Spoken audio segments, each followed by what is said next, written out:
Greetings to all of you, this is Dr. Lisa. In the previous lecture on Marxism, we have spoken about Marxism theory and the new Marxism, in which we have talked about the first branch of new Marxism, dependency theory. And today we will continue speaking about word system theory in order to understand global interactions and dynamics. So word system theory, considered as a complementary to the previous Marxist currents and tendencies, developed by the American sociologist Immanuel Wallerstein, as he added to the dependency theory, core-periphery relationship, a third level, which is semi-periphery. Wallerstein posited that analysis of the word history and economic development should be studied from the position of total word system, not through individual states. Now, both word system theory and dependency theory offer insights into the global economic and social order, particularly in explaining underdevelopment and inequality. While word system theory focuses on the broader historical evolution of capitalist system and its inherent dynamics, dependency theory emphasizes the role of external factors, exploitations, and the structural constraints in perpetuating underdevelopment.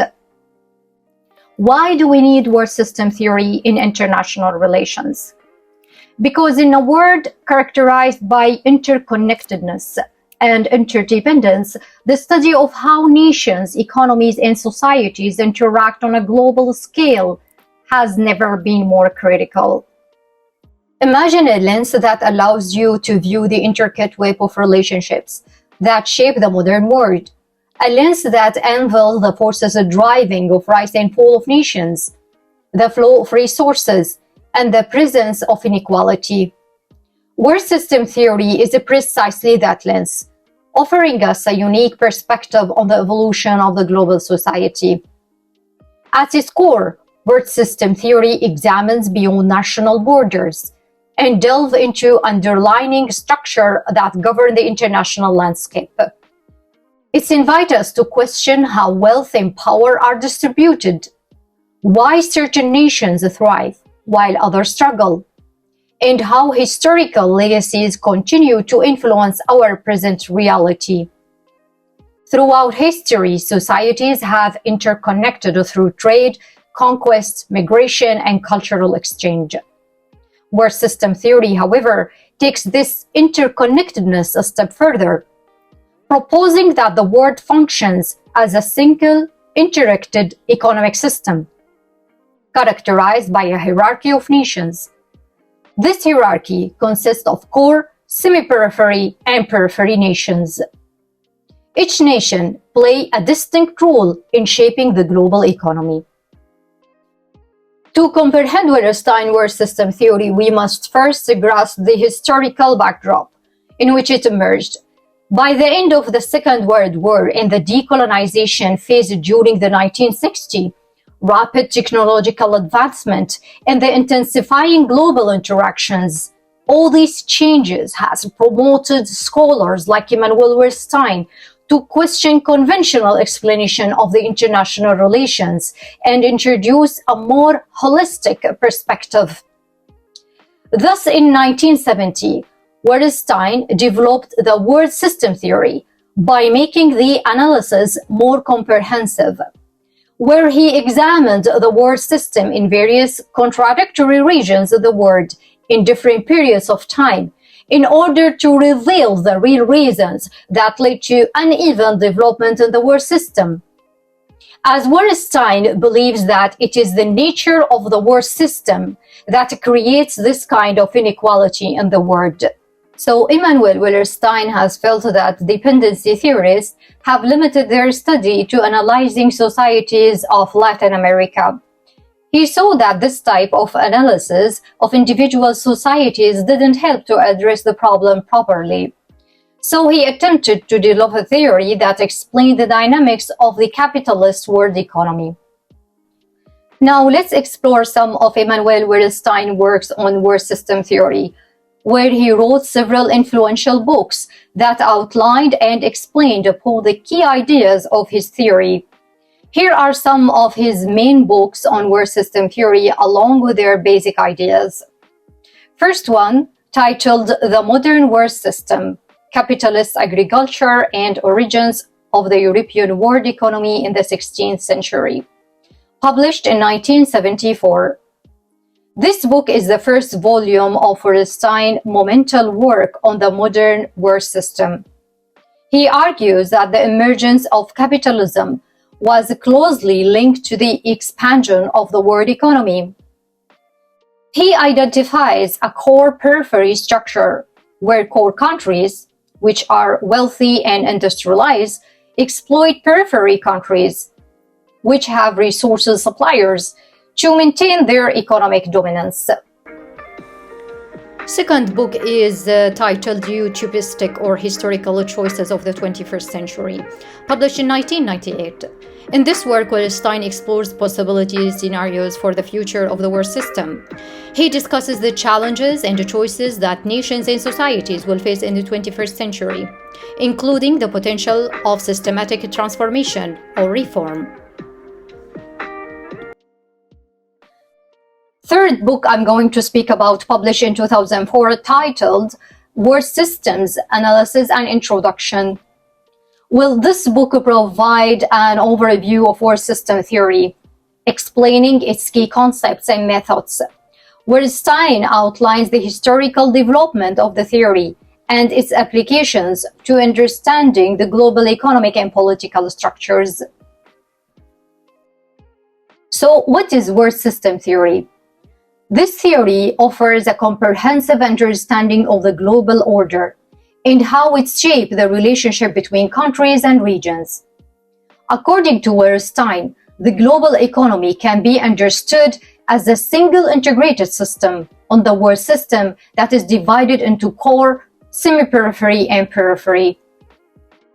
He suggested that the relationship that is dominating is power hierarchy between the core and the periphery.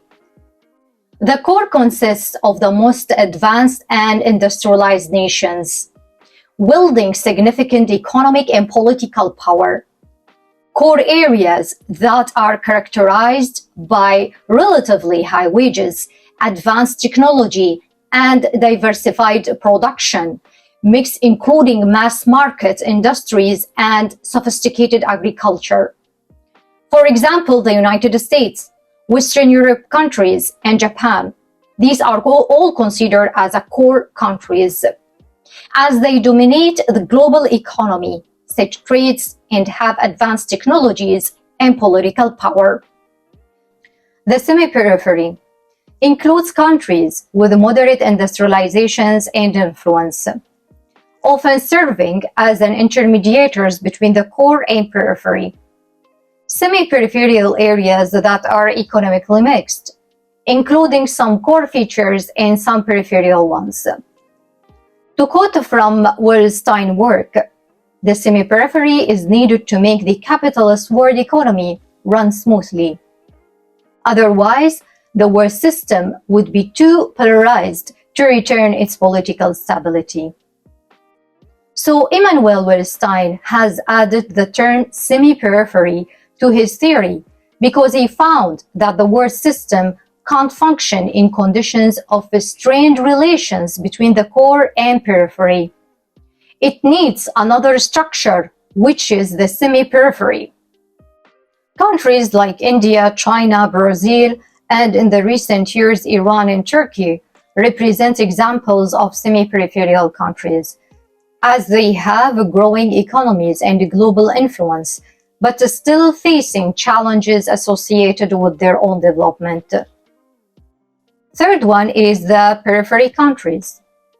This level comprises the least developed countries, providing cheap labor and resources to the core nations. Peripheral areas that are characterized by low wages, more rudimentary technology, and the simple production mix, geared toward the staple goods such as grain, wood, sugar, and so on. Many African nations, and more precisely Sub-Saharan African and Central Asia, are considered part of the periphery areas. as they are heavily rely on exporting raw materials and often struggle with economic development. Now let's speak about some of the key concepts of world system theory. First one, capitalism and dependency. The international system that we know today has been created by the colonialism and imperialism of the core countries, where the periphery countries are depending upon the core countries constantly. So world system theory contends that capitalism is the driving force behind the global economic system. The core nations exploit the periphery through various mechanisms, including trade imbalances, unequal exchange, and the establishment of multinational corporations. For example, the colonization of Africa by European powers in the 19th century illustrate how the core nations extracted resources from the periphery to fuel their industrialization and economic growth.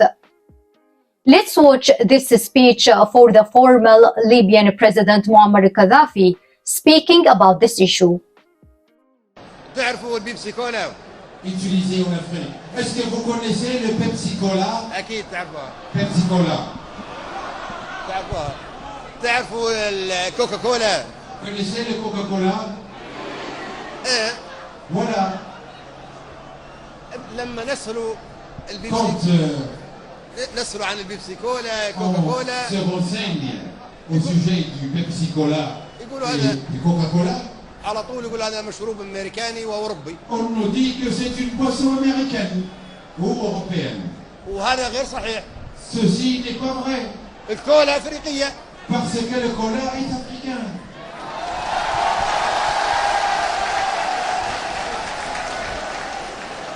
هم أخذوها منا Ils مادة ont خام، pris notre cola مادة خام رخيصة، comme matière première, رخيصة، oui, presque gratuit. صنعوها، Ils l'ont utilisé, usiné, je ne sais pas. عملوها مشروب، Ils ont fait de ceci une boisson. وباعوها لينا بثمن Et puis ils ont غالي revendu جدا، بثمن ces غالي. boissons à prix exorbitant.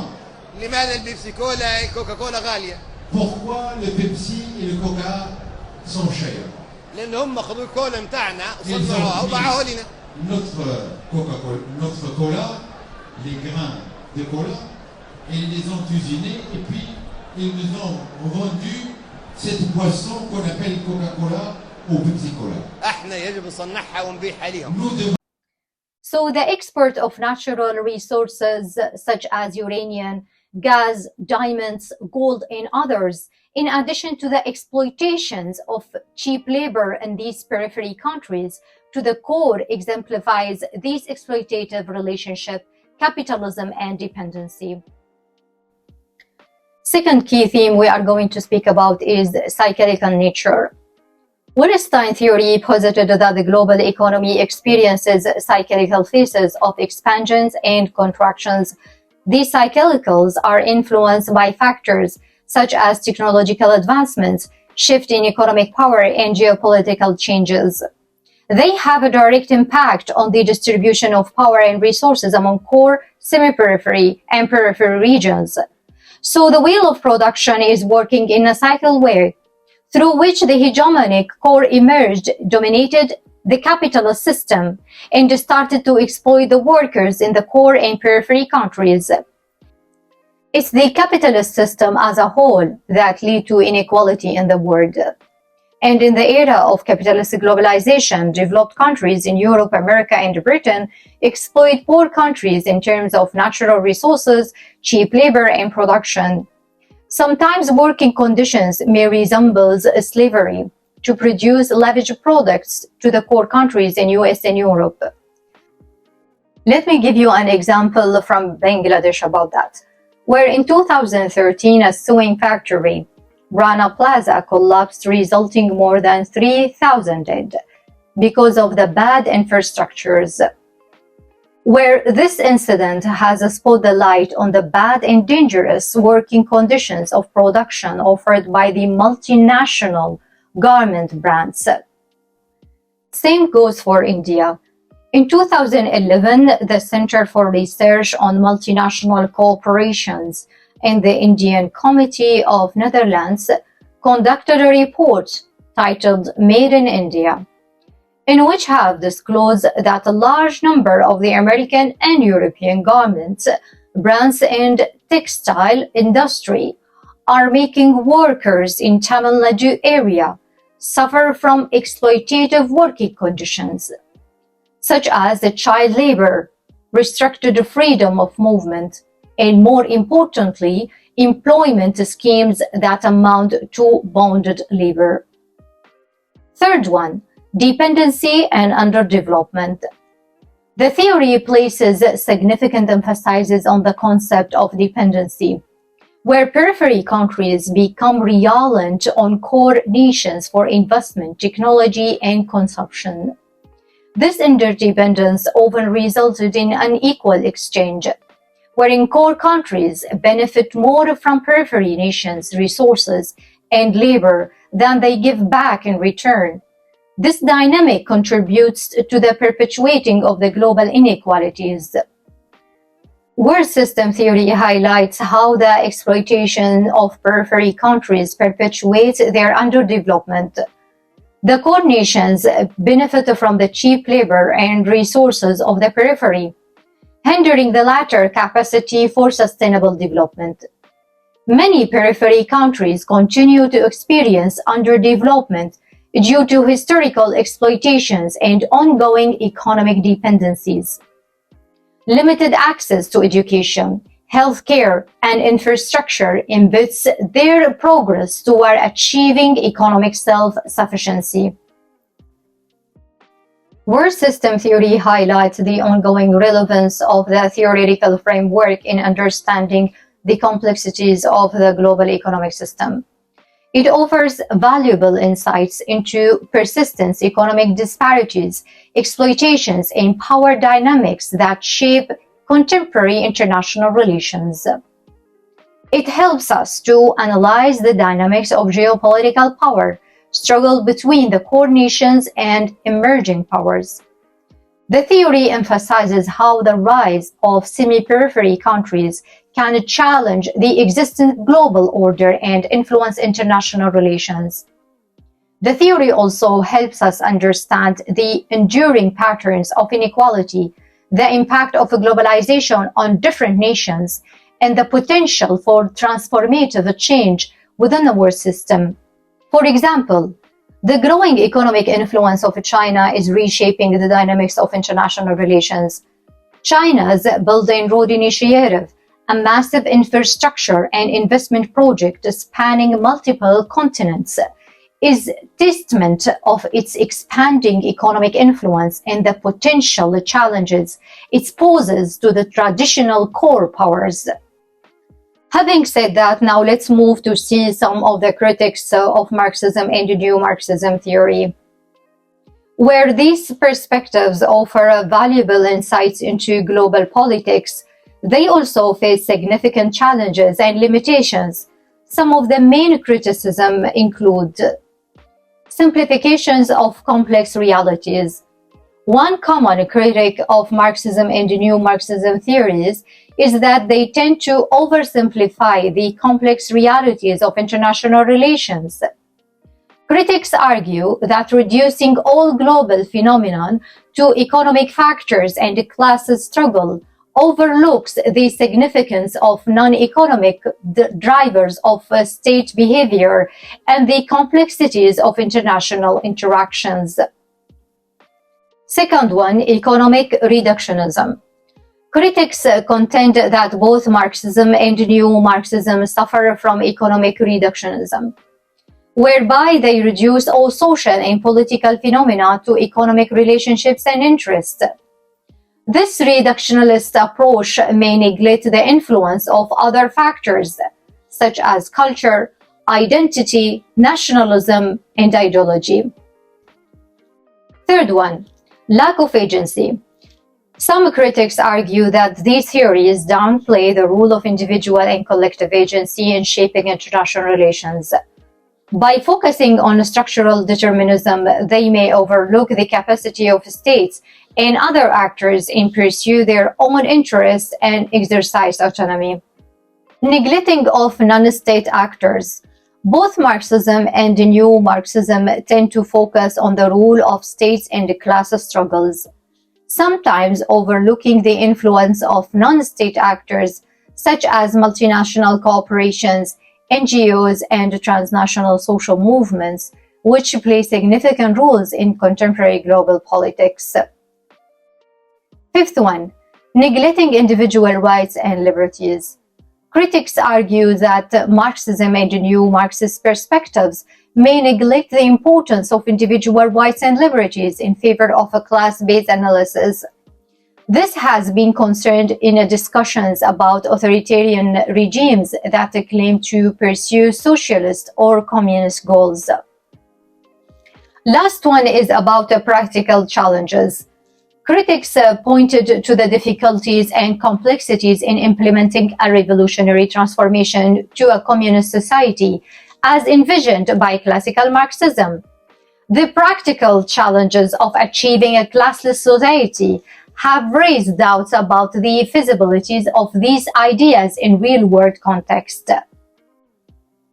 With that, I will be concluding my lecture for today, in which we have spoken about world system theory.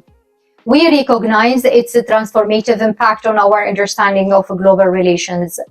By highlighting the interconnectedness of nations, the dynamics of exploitations, and the cyclical nature of power shifts. This theory invites us to view the world through a broader lens, as we continue to grapple with complexities of international affairs. Hope you found our talk for today useful. Make sure to watch other videos. See you next time.